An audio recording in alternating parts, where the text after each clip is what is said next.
Livro Filoteia ou Introdução à Vida Devota de São Francisco de Sales. Parte 5. Avisos e exercícios necessários para renovar e conservar a alma na devoção. Capítulo 1. Necessidade de renovar todos os anos os bons propósitos. O primeiro ponto deste exercício consiste em reconhecer bem a sua importância. A fragilidade e as más inclinações da carne, que agravam a alma e arrastam para as coisas da terra, nos fazem abandonar facilmente as nossas boas resoluções, a menos que, à força de as guardar, nos esforcemos muitas vezes para nos elevar aos bens celestes, como os pássaros, que, para não cair por terra, precisam bater continuamente com as asas no ar. Eis aí a razão, Filoteia, porque deves renovar assiduamente os bons propósitos de servir a Deus, com receio de que, com o tempo, recaias no primeiro estado, ou antes, noutro, muito pior ainda, porque as quedas na vida espiritual nos colocam sempre muito abaixo ainda do que estávamos antes nas veredas da devoção. Não há relógio, por melhor que seja, a que não se precise dar corda de vez em quando e que não seja necessário consertar e limpar periodicamente. E é necessário, às vezes, passar óleo nas rodas para que os movimentos se façam mais suavemente e elas não criem tanta ferrugem. E todo aquele que cuida bem do seu coração lhe deve dar corda, por assim dizer, de manhã e à noite, para o que servem os exercícios indicados, e observar-lhe sempre os movimentos, para o poder regular bem.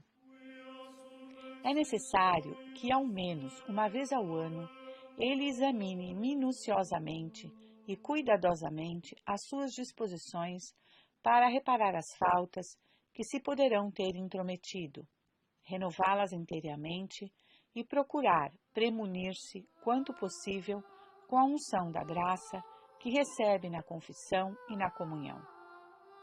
Este exercício, Filoteia, há de reparar as tuas forças debilitadas pelo tempo, há de reanimar o fervor de tua alma, há de fazer reviver as tuas boas resoluções e reflorescer em ti todas as virtudes. Era esta a prática dos antigos cristãos que, ao celebrar a Igreja a memória do batismo de Nosso Senhor, renovavam, como refere São Gregório Nazianzeno, as promessas do seu batismo. Toma, pois, esta prática, Filoteia, com toda a boa vontade e aplicação.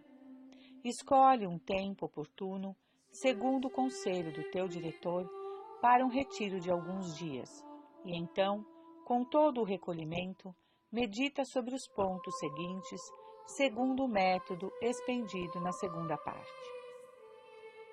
Capítulo 2. Consideração da bondade de Deus em nos chamar ao seu serviço, segundo as protestações feitas na primeira parte. 1. Considera os pontos desta protestação. O primeiro é ter detestado, debaixo e renunciado para sempre todo o pecado mortal. O segundo é ter consagrado tua alma, teu corpo, com todas as suas potências e faculdades, ao serviço de Deus.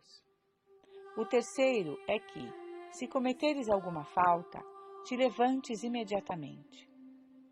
Não são estas resoluções louváveis, justas, generosas? Pensa, pois, quão razoável, santa e desejável é esta protestação. 2. Considera a quem fizeste esta protestação. A Deus. Se os compromissos tomados deliberadamente com os homens nos obrigam tão estritamente, quanto mais os que assumidos com Deus. Ah, Senhor, dizia Davi, a ti foi que eu disse, meu coração formou uma boa resolução, da qual nunca me esquecerei. 3. Considera na presença de quem protestaste servir a Deus, diante de toda a corte celeste. Ah, a Santíssima Virgem, São José, teu anjo da guarda, São Luís e todos os bem-aventurados santos e santas te olharam com particular amor, quando ajoelhada aos pés do nosso Senhor, lhe consagraste o teu coração. Fizeram então por ti uma festa de alegria na Jerusalém Celeste, e agora ela há de ser comemorada, se quiseres renovar a tua consagração. 4. Considera os meios que tiveste para fazer esta protestação. Ah, quão doce e misericordioso então foi Deus contigo! Dize-o sinceramente. O Espírito Santo não fez o teu coração sentir todos os seus atrativos? Deus não te atraiu a si pelos laços do seu amor para te conduzir por entre as tempestades do mundo para o porto da salvação? Oh, quantas delícias de sua graça te fazia ele saborear nos sacramentos, na leitura espiritual, na oração. Ah, Filoteia, estavas dormindo e Deus velava sobre ti com pensamentos de paz e de amor. 5. Considera quando Deus te atraiu a si, na flor de teus anos. Oh, que felicidade aprender tão cedo que só podemos saber tão tarde. Santo Agostinho, tendo-se convertido já com 30 anos, exclamava: ó antiga beleza, quão tarde te tenho conhecido! Ah, estavas diante de meus olhos e eu não te via. Ou poderá dizer: ó delícia eterna, por que não te tenho saboreado mais cedo? Ah, Filoteia, é que então não o merecias ainda. Reconhecendo, pois, a bondade e a graça de Deus, que te atraíram a Ele desde a juventude, exclama com Davi: ó meu Deus, esclareceste meu espírito e tocaste meu coração desde a minha mocidade. Eternamente louvarei a tua misericórdia. Caso só tenhas tido esta felicidade em tua velhice, ó Filoteia, que graça, que depois de teres usado tão mal os anos precedentes, Deus cortou o curso de tua miséria antes da morte, que a tornaria eterna. 6. Considera os efeitos de tua vocação. Creio que acharás em ti mesma felizes mudanças, comparando o que és com o que foste. Não pensas que é uma grande coisa saber falar a Deus pela oração, ter inclinação para amá-lo, ter acalmado tantas paixões que te inquietavam, ter evitado tantos pecados e embaraços de consciência, e ter unido tantas vezes a tua alma pela comunhão, a fonte inexaurível dos bens eternos? Ah, que graças imensas! É preciso ponderá-las, Filoteia, aos pés do santuário. Foi a destra de Deus que fez tudo isso. A mão de Deus, infinitamente boa, dizia Davi, operou este prodígio. A sua destra levantou-me de minha queda. Ah, já não morrerei, mas viverei e cantarei com os meus lábios, meu coração e por todas as minhas ações as maravilhas da sua bondade. Depois destas considerações, que são cheias dos melhores afetos, cumpre concluir simplesmente por uma ação de graças e por uma fervente oração para pedir a Deus graças e forças de tirar proveito daí, e retirando-te então, com muita humildade e confiança, reservarás as tuas resoluções para tomar depois do segundo ponto deste exercício. Capítulo 3. Exame da alma sobre o seu adiantamento na vida devota. O segundo ponto deste exercício é um tanto longo e por isso aconselho-te que o tomes por partes, por exemplo, tomando de uma vez o que concerne com o teu procedimento para com Deus, o que diz respeito a ti mesmo para outra, depois o que toca ao próximo e, enfim, a consideração das paixões. Não é necessário estar de joelhos senão ao princípio, para te apresentares a Deus, e no fim, para fazer os afetos. As outras partes desse exame podes fazê-las com utilidade, mesmo na cama, se puderes estar aí algum tempo, deitado sem adormecer. Mas para isso é necessário que as tenhas lido atentamente. Cumpre que faças tudo o que concerne a este segundo ponto em 3 dias e 2 noites no máximo, tomando cada dia e cada noite algumas horas para isso, conforme te for possível, pois, fazendo esses exercícios em ocasiões distantes uma da outra, eles já não farão as impressões que deverão produzir. Em cada uma das partes do exame, hás de notar bem as tuas faltas, quer para as confessar, quer para pedir conselho, quer para formar sobre elas as tuas resoluções e fortificar o teu espírito. Conquanto não seja necessário que nestes e noutros dias te abstenhas de falar, como de costume, convém, entretanto, que te retires um pouco mais cedo à noite, para que assim possas repousar o corpo e o espírito, como é necessário à meditação.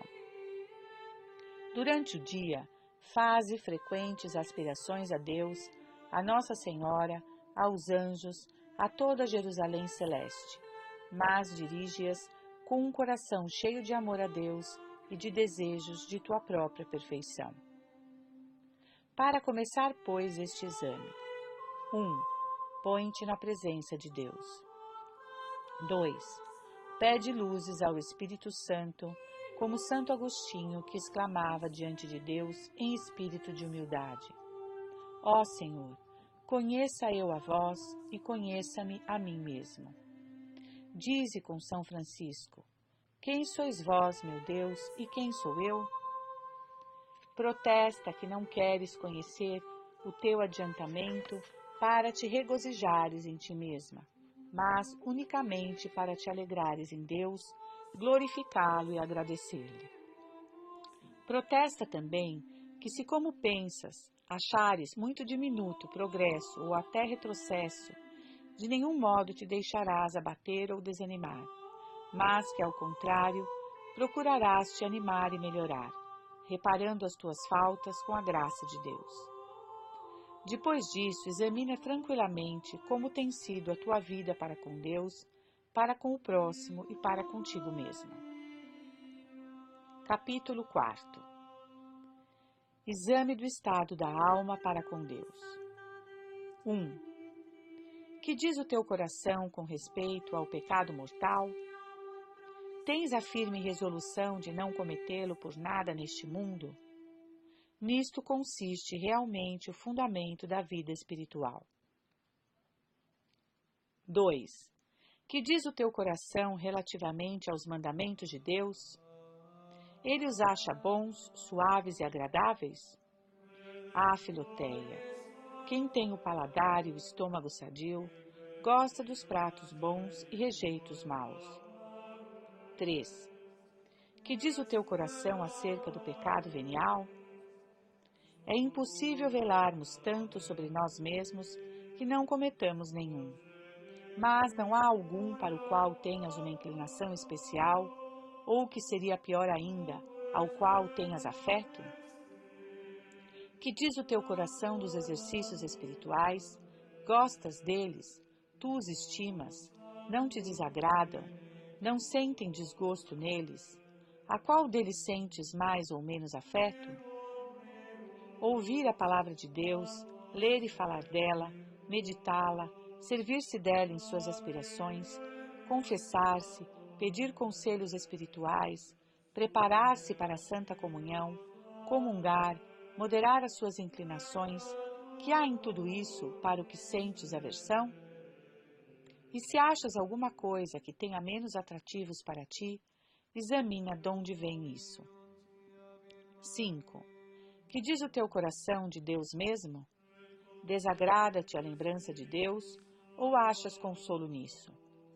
Ah, diz Davi, lembrei-me de Deus e logo fiquei consolado. Sentes em teu coração uma facilidade de amá-lo e um gosto particular para saborear este amor? Sentes alegria em pensar na imensidade de Deus, em sua bondade e misericórdia? Se a lembrança de Deus se apresenta ao teu coração, no meio das ocupações e vaidades do mundo, tens aí lugar para ela? Está tua alma possuída dela? Voltas-te para este lado e vais-lhe, por assim dizer, ao encontro? Certamente que há destas almas uma mulher que sabe que seu marido volta depois de uma longa viagem, ou ouve a sua voz, deixa tudo o que está fazendo, mesmo as ocupações mais importantes, para ir recebê-lo. Nada mais lhe prende o coração e ela abandona todos os outros pensamentos para pensar só nele. O mesmo acontece com as almas que amam a Deus. Por mais ocupadas que estejam com outras coisas, assim que a lembrança de Deus se lhes apresenta, perdem logo quase toda a atenção para as outras coisas, pelo prazer que sentem neste pensamento. É um ótimo sinal. 6. Que diz o teu coração a respeito de Jesus Cristo, o homem-Deus? Achas nele o teu prazer? As abelhas gostam de estar ao redor de seu mel e as vespas em redor das imundícies. As almas santas põem a sua alegria em estar com Jesus Cristo e têm um amor todo terno para com ele. Mas as almas vãs e loucas vão procurá-lo nas vaidades do mundo. 7. Que diz o teu coração de Nossa Senhora, dos santos e de teu anjo da guarda? Tens amor para com eles? Tens amor especial e confiança em sua proteção? Gostas de suas imagens, de sua vida, de seus louvores? 8. Quanto à tua linguagem, como é que falas de Deus? Falas com gosto segundo o teu estado e capacidade? Gostas de entoar os cânticos espirituais cheios de amor de Deus? 9. Quanto às tuas obras, pensa se tens tido zelo para a glória exterior de Deus e desejo de fazer alguma coisa para sua honra. Os que amam a Deus estimam também o ornamento de sua casa. Podes dizer que tens renunciado a algum afeto ou alguma coisa por Deus? É um sinal seguro de amor privar-se de algum objeto de que se gosta por amor do amado. Que tens, pois, deixado até agora por amor de Deus? Capítulo 5. Exame do estado da alma para consigo mesma. 1. Que amor tens para contigo mesma? Não te amas demasiadamente com amor mundano? Se é assim, desejarás ficar muito tempo no mundo e terás cuidado de estabelecer-te aí.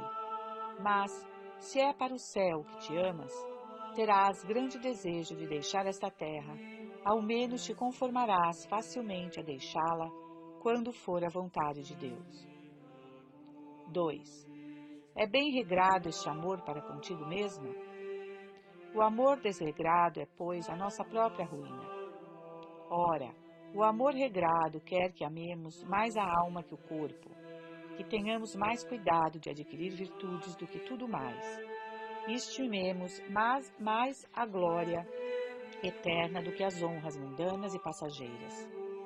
Um coração regrado diz muitas vezes a si mesmo: que dirão os anjos se penso nisto ou naquilo? E não dirá: que dirão os homens? 3. Que amor tens à tua alma? Não te aborrece cuidar dela com suas enfermidades? Deves-lhe este cuidado, quando as paixões a atormentam. É preciso deixar tudo por isso, e ainda por cima, procurar a caridade de outros. 4. Pensas de ti mesma perante Deus? Que és um nada, sem dúvida. Mas não é grande humildade que uma mosca se tenha por nada ao pé de uma montanha, nem que uma gota de água se tenha por nada em comparação com o mar, nem que uma faísca ou centelha se julgue nada à vista do sol. A humildade consiste em não te preferires aos outros, em não te quereres que os outros te deem esta preferência. Como estás neste ponto? 5. Quanto à tua língua, não te vanglorias de uma maneira ou doutra? Não te lisonjeias falando de ti mesma? 6. Quanto às tuas ações, buscas algum divertimento contrário à tua saúde? Quero dizer, divertimentos e prazeres vãos, inúteis, até alta noite e etc. Capítulo 6. Exame do estado da alma para com o próximo. Cumpre amar a teu marido ou a uma esposa com um amor suave e tranquilo, firme e contínuo, isso porque Deus assim o quer. O mesmo digo dos filhos, dos parentes próximos e amigos, segundo o grau dos laços que nos unem. Mas, para falar em geral, quais são as disposições do teu coração para com o próximo? Amas sinceramente a todos por amor de Deus? Para o conheceres, relembra-te de algumas pessoas desagradáveis, enfadonhas e mal asseadas. É exatamente aqui onde se mostra o amor ao próximo, por Deus, ainda mais quando se tratam bem aqueles que nos ofenderam por suas ações ou palavras. Examina se teu coração não sente uma grande repugnância em amá-las. Não és leviana no falar em desproveito do próximo, sobretudo das pessoas que não estimas? Causas algum dano ao próximo diretamente? Com um pouco de cuidado poderás averiguá-lo facilmente. Capítulo 7. Exame sobre as paixões. Demorarei-me mais nos pontos antecedentes que servem para conhecer os progressos feitos na vida espiritual, porque o exame dos pecados tem em mira a confissão daqueles que não aspiram à perfeição. Entretanto, é bom deter-se em cada um desses pontos, considerando o estado da alma e as faltas maiores que se poderão ter cometido. Mas, para resumir tudo, limitemos este exercício ao exame das paixões e consideremos unicamente o que temos sido e como nos temos comportado quanto aos pontos seguintes. Em nosso amor para com Deus, para com o próximo e para com nós mesmos. No ódio aos pecados, tanto aos nossos como aos dos outros, porque tanto devemos desejar a sua correção como a nossa. Em nossas ambições de riquezas, prazeres e honras. No temor dos perigos de pecar e de perder os bens desta vida, se tememos muito a uns e pouco aos outros. Na esperança fundada, talvez muito, neste mundo e nas criaturas, e pouco em Deus e nas coisas eternas. Na tristeza se é demasiada e por coisas que não a merecem. Na alegria se é excessiva e por coisas indignas. Enfim, observemos que afetos embaraçam o nosso coração, que paixões o possuem, em que pontos principalmente ele se tem desregrado. Pelas paixões se conhece o estado da alma, porque como o violonista toca todas as cordas para afinar as dissonantes, esticando mais umas e afrouxando outras, assim também, se depois de termos observado todas as nossas paixões, a achamos pouco conformes ao nosso desejo de glorificar a Deus, as poderemos ajustar com a graça divina e o auxílio do diretor espiritual. Capítulo 8. Afetos que se devem seguir a este exame. Depois de reconheceres o teu estado, excita em tua alma esses afetos. Se fizeste algum progresso, por pouco que seja, agradece a Deus e reconhece que o deves unicamente à sua misericórdia. Humilha-te diante de Deus, protestando que é por tua culpa que não tens adiantado mais, porque não correspondeste com fidelidade, ânimo e constância às suas aspirações, luzes e moções, quer na oração, quer fora dela. Promete-lhe louvar eternamente as graças pelas quais ele operou em ti estas melhoras. Pede-lhe perdão por tua infidelidade, oferece-lhe teu coração, suplicando-lhe tomar posse dele e torná-lo fiel. Invoca a Santíssima Virgem, teu anjo da guarda, os santos e principalmente teu padroeiro, São José e os outros. Capítulo 9. Considerações próprias para renovar os bons propósitos. Depois de teres conferenciado com teu diretor sobre as tuas faltas e os meios de remediá-las, toma cada dia uma das considerações seguintes para torná-las objeto de tuas orações, conforme o método de meditação expedido na primeira parte, quanto à preparação e afetos, pondo-te antes de tudo na presença de Deus e pedindo-lhe graça para te firmares sempre mais no amor a Ele e no seu serviço. Capítulo 10. Primeira consideração. A excelência de nossa alma. Considera a nobreza e excelência de tua alma, em vista do teu conhecimento deste mundo visível, dos anjos, de Deus, o Senhor soberano e infinitamente bom, da eternidade e em geral de tudo o que é necessário para viveres neste mundo, para te associares aos anjos no paraíso e para gozares eternamente de Deus. Tua alma tem uma vontade capaz de amar a Deus e incapaz de odiá-lo nele mesmo.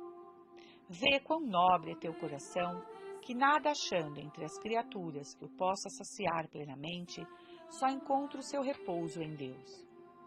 Lembra-te vivamente dos prazeres mais queridos e procurados que outrora ocuparam teu coração, e julga agora imparcialmente se não eram misturados de muita inquietação, pesar, aborrecimento e amargura, de sorte que teu pobre coração só achava aí misérias. Com demasiada ânsia vai o nosso coração atrás dos bens criados, persuadido de achar neles a satisfação dos seus desejos, mas assim que o saboreia, reconhece a impossibilidade. Deus não quer que ele ache repouso em parte alguma, como a pomba que saiu da arca de Noé, para que volte a seu Deus de quem se tem afastado. Oh, quão grande a excelência do nosso coração! E por que os conservamos nós contra a sua vontade na escravidão das criaturas? Ó minha alma, deves dizer, tu podes perfeitamente conhecer e amar a Deus, para que te entretens com coisas tão baixas? Podes pretender a eternidade, e por que procuras bens passageiros? Foi esta a infelicidade do filho pródigo, tendo podido viver à mesa deliciosa de seu pai, viu-se forçado a comer o resto dos animais. Ó alma, tu és capaz de possuir a Deus. Infeliz de ti, se te contentas com menos do que Deus. Eleva, pois, e anima tua alma, que é eterna, a contemplar e aspirar a eternidade, que ela é digna. Capítulo 11. Segunda consideração. Excelência das virtudes. Considera que somente as virtudes e a devoção podem tornar o teu coração feliz neste mundo. Admira suas belezas e comparadas aos vícios contrários. Quanta suavidade na paciência, na humildade, em comparação com a vingança, a cólera e a tristeza, a ambição e a arrogância. Na caridade e na sobriedade em comparação com a avareza, a inveja e as desordens da intemperança. As virtudes encerram isto de admirável, que a sua prática deixa na alma uma consolação inefável, ao passo que os vícios a lançam num abatimento e desolação deploráveis. Por que, pois, não nos esforçamos por procurar toda aquela alegria? Quem se dá a um vício não vive feliz, e quem se dá a muitos é um homem infeliz. Mas quem tem algumas virtudes já participa de suas alegrias, e sua felicidade cresce à proporção que suas virtudes avultam. Ó vida devota, quão bela és tu, e quão suave e agradável! Suavizas as aflições e aumentas a suavidade das consolações. Sentir o bem é mal. Os prazeres só causam desassossego, perturbação e abatimento. Quem te conhece bastante pode dizer com a samaritana: Senhor, dai-me desta água. Domine da-mihi anc aquam. Aspiração esta muito frequente de Santa Teresa e Santa Catarina de Gênova, embora por motivos diferentes. Capítulo 12. Terceira consideração. O exemplo dos santos. Considere os exemplos dos santos de todos os tempos, de ambos os sexos, de todos os estados. Que não fizeram eles para amar a Deus com um devotamento completo? Considere os mártires inquebrantáveis em suas resoluções. Quantos tormentos preferiram eles sofrer a transgredir num só ponto? Olha para essas pessoas tão belas e florentes, ornamentos do sexo devoto, mais cândidas que o lírio por sua pureza e mais rubicundas que a rosa por sua caridade. Umas na idade de 12, 13, 15 anos, outras com 25 anos, sofreram diversos martírios por não mudar de resolução, não só em matéria de fé, mas também no tocante à devoção, seja quanto à virgindade ou ao serviço dos pobres desamparados, seja quanto ao consolar os condenados ao suplício ou ao sepultar os mortos. Ó meu Deus, que constância mostrou esse sexo fraco em ocasiões semelhantes. Considere os milhares de santos confessores com que força de espírito desprezaram o mundo. Que invencível foi a sua firmeza. Nada conseguiu quebrá-la. Abraçaram sem reservas as suas resoluções e as mantiveram sem exceção. Meu Deus, que não disse Santo Agostinho de sua mãe? Com que constância observou ela seu propósito de servir a Deus fielmente no estado matrimonial e na viuvez? Quantos impedimentos, obstáculos e acidentes sustentou e combateu Santa Paula, a filha espiritual de São Jerônimo, como ele nos refere. E que devemos nós fazer ante exemplos tão magníficos? Os santos eram o que nós somos, faziam tudo pelo mesmo Deus e trabalharam por adquirir as mesmas virtudes. Por que, pois, não faremos outro tanto em nossa condição e segundo a nossa vocação, para manter o nosso propósito e protesto de pertencer só a Deus? Capítulo 13. Quarta consideração. O amor de Jesus Cristo por nós. Considere o amor com o qual Jesus Cristo tanto sofreu neste mundo, principalmente no Jardim das Oliveiras e no Calvário. Esse amor tinha nós em mira e nos impetrava ao Pai Eterno, por tantos sofrimentos e trabalhos, as boas resoluções e protestos que fizemos de coração e as graças necessárias para as nutrir, fortificar e realizar.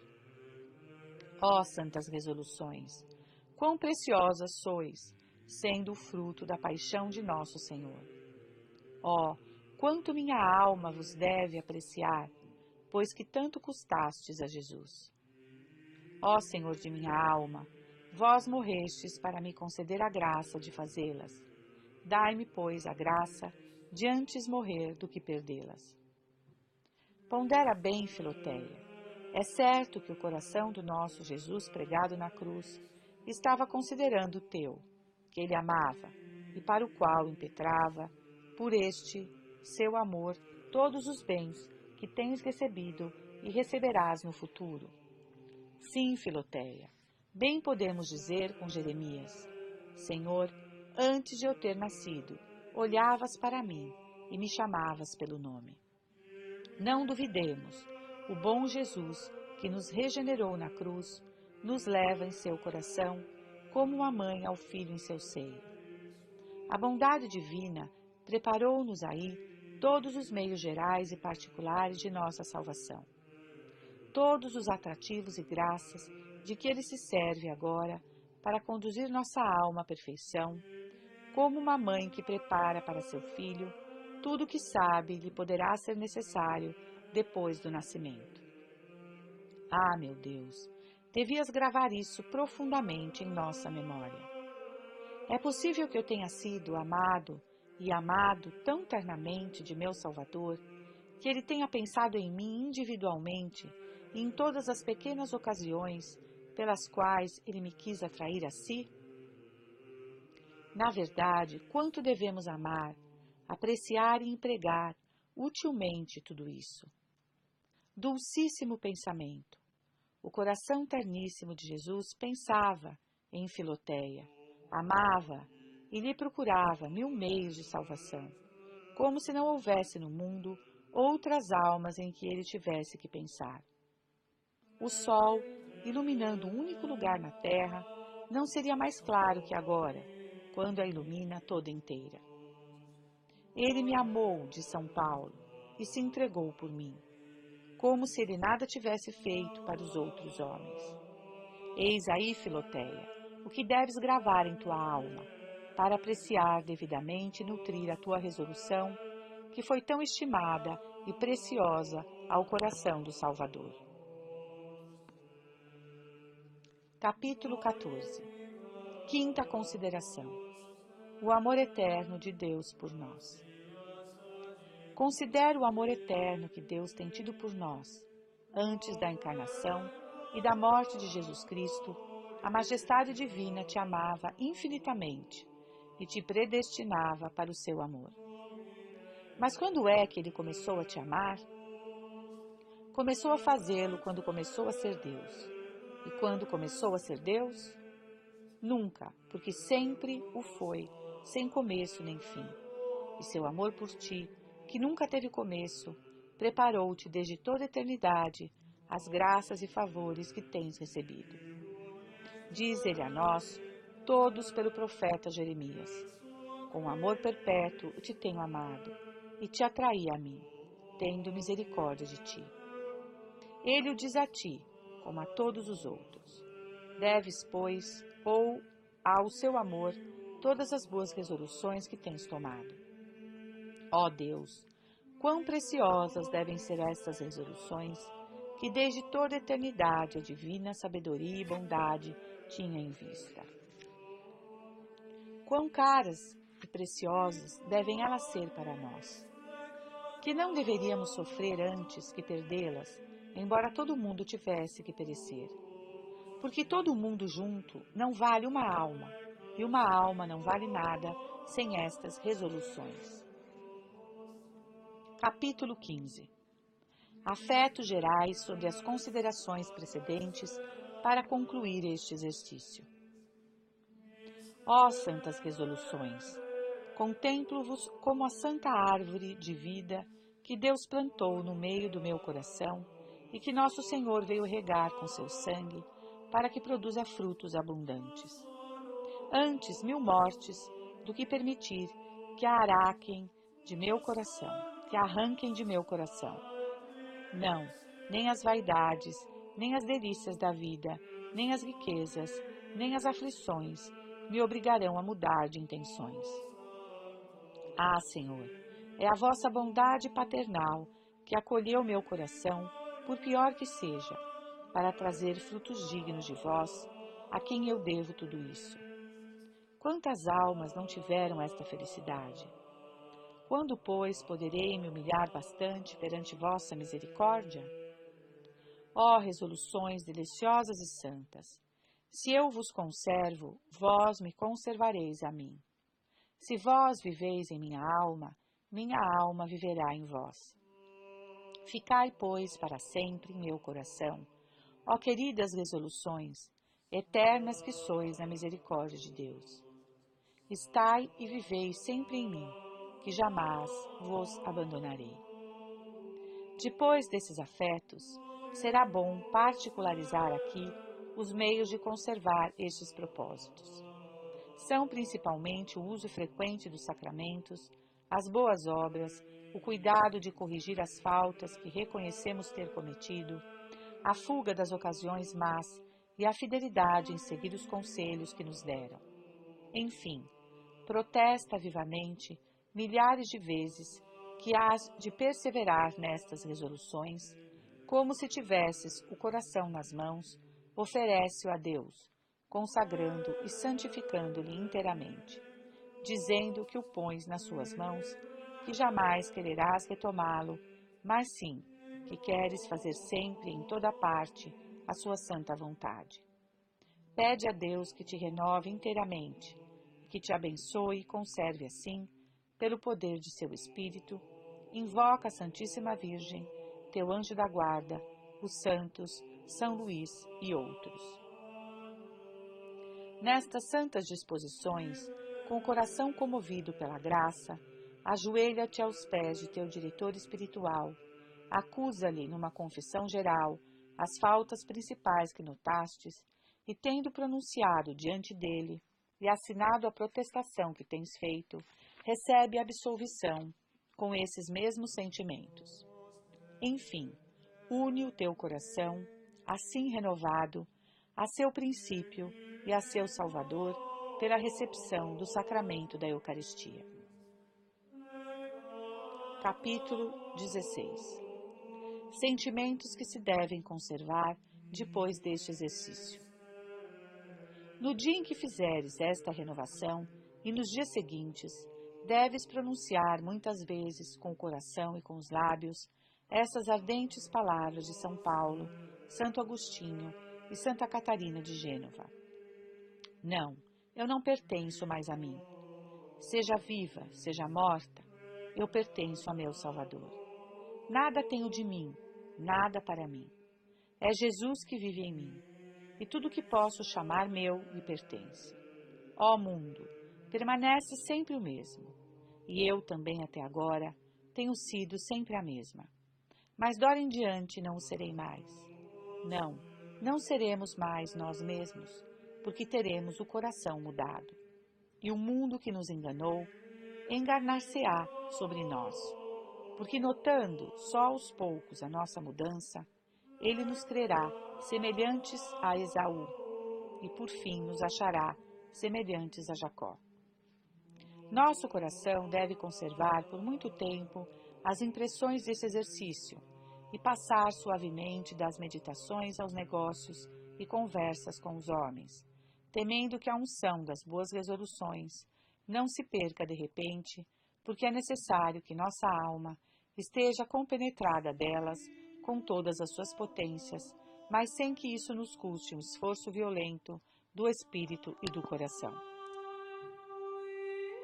Capítulo 17. Resposta a duas objeções possíveis contra esta introdução.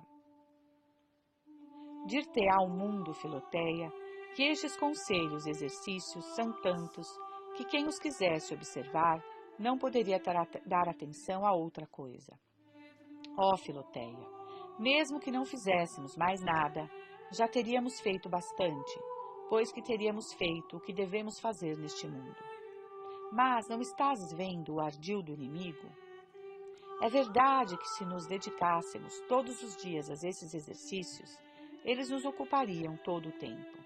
Mas Deus não os exige, senão em certos tempos e em certas ocasiões. Quantas leis civis há no digesto e no código que se tem que observar, mas não todos os dias e sempre? Demais, Davi, embora fosse rei e se ocupasse de negócios de alta importância, dava-se a muito mais exercícios do que os indicados.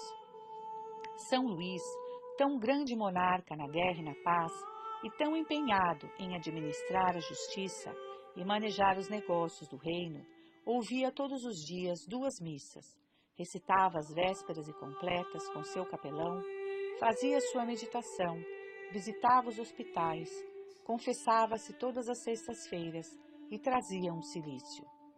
Muitas vezes ele assistia aos sermões, além de muito frequentes conferências espirituais, e com tudo isso, nunca faltou ele, com a necessária aplicação e exatidão, a um só negócio do bem público, e sua corte era muito mais bela e florescente do que no tempo de seus antecessores. Pratica, pois, animosamente esses exercícios, assim como os deixei apontados, e Deus te dará tempo e forças bastante para os teus negócios, mesmo que fosse necessário fazer parar o sol, como aconteceu a Josué. Sempre fazemos muito quando Deus trabalha conosco. O mundo dirá que eu pressuponho aqui que Filoteia tem o dom da oração mental, e como nem todos o possuem, essa introdução não poderá servir para todos. Confesso que o pressupus e que nem todos o têm, mas é verdade também que quase todos os podem ter, mesmo os mais rudes, uma vez que escolham bons diretores e que para o alcançar queiram trabalhar tanto quanto a matéria o merece, E se alguns não o possuírem, nem no seu grau mais íntimo, o que penso será muito raro, um sábio diretor suprirá facilmente esta falta, mandando-lhes ler com atenção essas considerações e meditações. Capítulo 18. 3 avisos importantes para terminar esta introdução. Nos primeiros dias de cada mês, renova, depois da meditação, a protestação que se acha na primeira parte, repetindo depois no decurso do dia como Davi. Não, meu Deus, eu nunca me esquecerei de tua lei, porque nela foi que vivificaste minha alma. E quando sentires alguma mudança maior em ti, toma nas mãos a fórmula da protestação e, proferindo-a de todo o coração, com profunda humildade e abnegação, nisso obterás grande alívio. Faze profissão manifesta, não de ser devoto ou devota, mas de querer sê-lo, e não te envergonhes das ações comuns e necessárias que nos conduzem ao amor de Deus.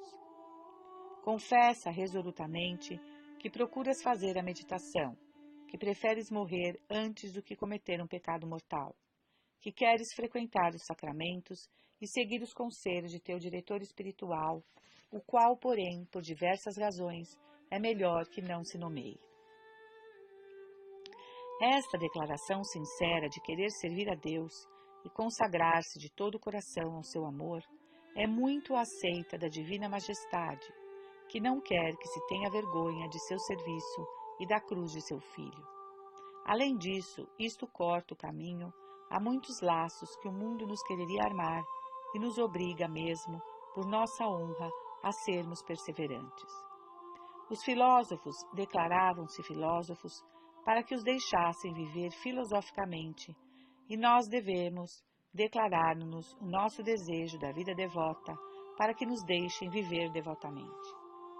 Se alguém te disser que a devoção não exige a prática de todos esses conselhos e exercícios, não o negues, mas responda com brandura que tua fraqueza é tão grande que precisa de mais auxílios e socorros que os outros.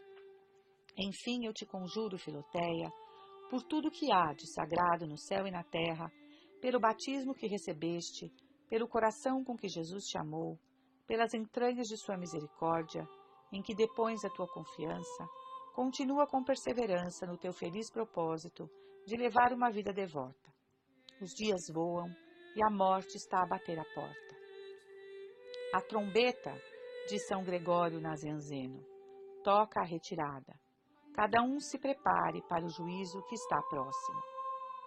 A mãe de São Sinforiano, vendo conduzirem seu filho ao martírio, exclamava-lhe: meu filho, lembra-te da vida eterna. Olha para o céu e contempla quem ali reina. Eis-te aí no termo desta vida curta e miserável. Eu também te digo, Filoteia, olha para o céu e não o queiras trocar pela terra. Olha para o inferno e não te lances aí por um prazer momentâneo. Olha para Jesus Cristo e não o renuncies pelo mundo. E quando a prática das virtudes te parecer árdua, canta com São Francisco. É tão grande o bem que espero, que a dor com prazer tolero. Viva Jesus, ao qual, com o Pai e o Espírito Santo, sejam dadas honra e glória, agora e sempre, por todos os séculos dos séculos. Assim seja. O mesmo penso também de todas as boas obras, porque quanto maiores empecilhos, sejam interiores, sejam exteriores, encontramos, tanto mais mereçamos diante de Deus. Quanto menor é o nosso interesse particular nas práticas da virtude, tanto mais resplandece a pureza do amor divino. A criança beija facilmente sua mãe quando esta lhe dá açúcar, mas isso seria um sinal de uma grande afeição se o fizesse depois que ela lhe tivesse dado absinto ou sumo amargo de aloés. Capítulo 15. Frisante exemplo para esclarecimento da matéria. Para tornar mais evidente o que deixamos dito, vou narrar aqui um belíssimo passo da vida de São Bernardo, assim como o li num autor tão sábio quão judicioso. É coisa comum, diz ele, a todos aqueles que começam a servir a Deus e que não têm ainda experiência das vicissitudes da vida espiritual, perderem logo todo o ânimo e caírem numa grande pusilanimidade, porque lhes faltam o gosto da devoção sensível e as iluminações agradáveis pelas quais corriam nas vias do Senhor. E eis aqui a razão apresentada por aqueles que têm grande experiência na direção das almas. O homem não pode viver por muito tempo sem algum prazer, ou desta terra ou do céu. Ora, como as almas que, pelo gosto dos prazeres superiores à natureza, se elevaram acima de si mesmas, renunciaram facilmente aos bens sensíveis e visíveis, acontece às vezes que, privando-as Deus das alegrias salutares de seu espírito, desprevenidas como estão de todo consolo temporal, e não sendo ainda bastante fortes para esperar com paciência a volta do sol da justiça, parece-lhes que não estão nem no céu nem na terra, e que vivem cercados das trevas de uma noite perpétua. Assemelham-se às crianças desmamadas, que choram, gemem e se tornam enfadonhas e insuportáveis a todo mundo e principalmente a si mesmas.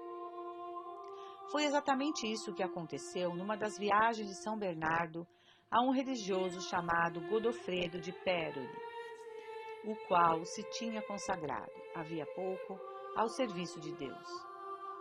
Privado subitamente de toda consolação e envolto em trevas espirituais, começou ele a recordar-se de seus amigos, do mundo, de seus pais e de seus bens. Seguiu-se uma tentação tão violenta que um dos seus mais íntimos confidentes anotou pelos seus gestos e, chamando-o à parte, disse-lhes em segredo e com muita brandura: Que significa isso, Godofredo?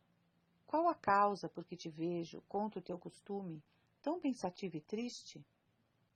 Com um profundo suspiro respondeu ele: Ó, meu irmão, jamais em minha vida terei alegria.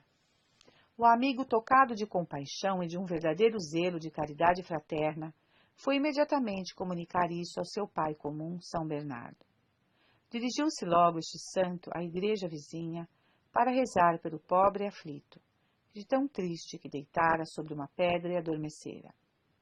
Quando o santo, daí a pouco, saiu da igreja, acordou o religioso com o rosto tão risonho e um ar tão tranquilo, que o amigo, admirado de tamanha e tão rápida mudança, não pôde deixar de repreendê-lo um pouco por causa da resposta que pouco antes lhe tinha dado.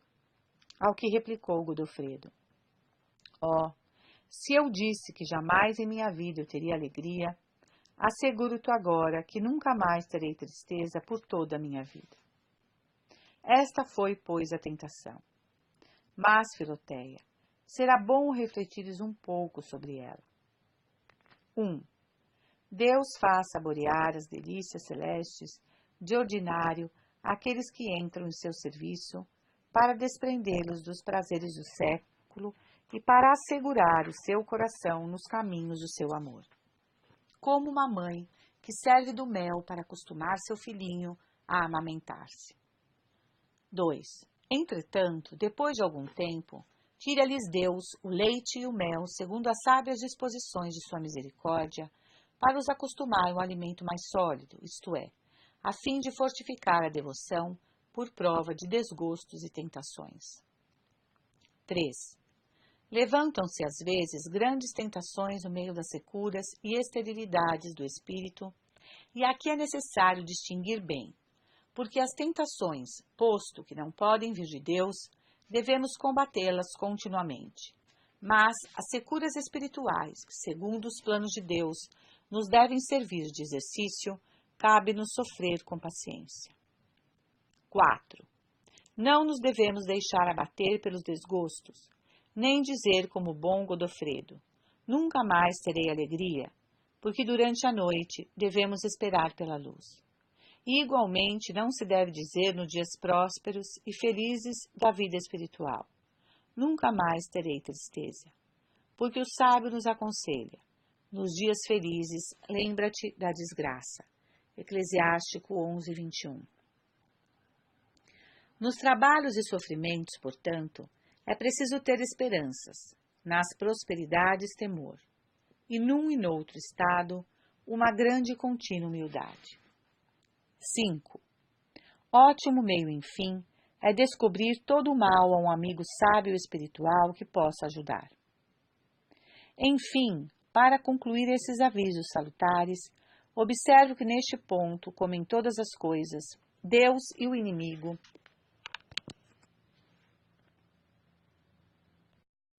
têm pretensões diametralmente opostas. Deus nos quer levar por esses trabalhos a uma grande pureza de coração, a uma renúncia de todo o interesse próprio, com respeito ao seu serviço e uma abnegação inteira de nós mesmos. Mas o espírito maligno só intenta nos fazer sensuais e tornar-nos enfadonhos a nós mesmos e aos outros, a fim de difamar e desonrar a santa devoção. Mas, se pões em prática os ensinamentos que tenho dado, as aflições muito contribuirão para o teu aperfeiçoamento. Por isso, antes de terminar, vou dizer-te ainda 2 palavras sobre elas. Originam-se às vezes essas aflições da indisposição do corpo, que o excesso de vigílias, trabalhos e jejuns extenuaram e causaram aborrecimento e doenças semelhantes que não deixam de incomodar muito o espírito em razão de sua íntima união com o corpo. Nessas ocasiões, é preciso empregar, quanto possível for, toda a força do espírito e da vontade para fazer muitos atos de virtude, porque, embora pareça que a alma esteja oprimida de modorra e cansaço, nem por isso deixa de ser agradável a Deus o que ela faz. E podemos dizer então, como a esposa dos Cantares: eu durmo, mas o meu coração vigia. E se nos custa trabalhar assim, será muito maior, como tenho dito, o merecimento da virtude. O melhor remédio, entretanto, é aliviar o corpo e reparar as suas forças por uma honesta recreação.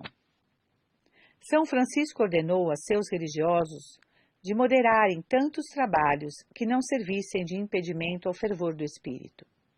E este glorioso patriarca foi atacado e agitado uma vez por uma melancolia tão profunda que não a podia ocultar inteiramente.